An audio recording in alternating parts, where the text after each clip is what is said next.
Pete here with the Small Business Resource Center.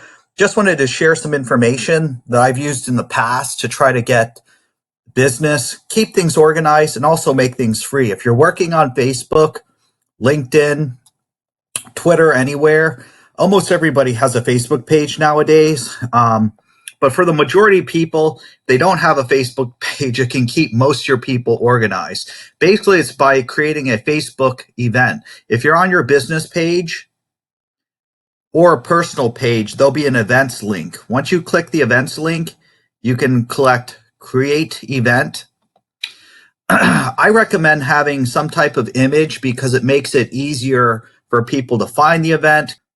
Let's just say you're starting the event. You can use your company logo. You can create something with the date, time, and what the name of the event is. You would name the event, put the location, which you can use your business or you can use an address, describe your event as best as possible, select a category for the event, how it occurs, when it starts and stops, hosts, co-hosts, keywords. When you put these keywords in, keep in mind the good thing about it is it makes it searchable for other people in the area.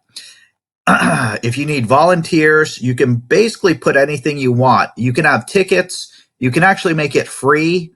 If you're using a third-party ticket source, you can add that here.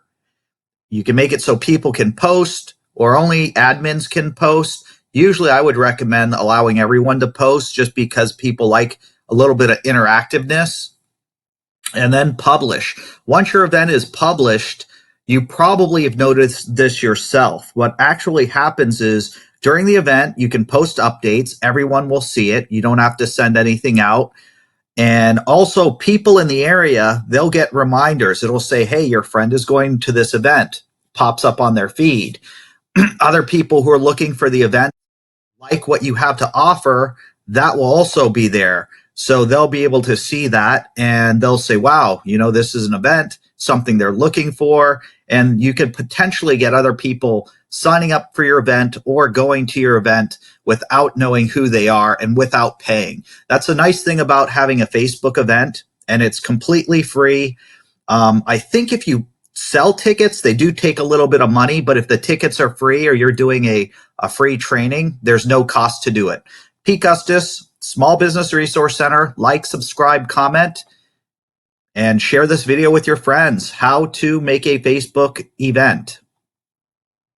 Have a great day.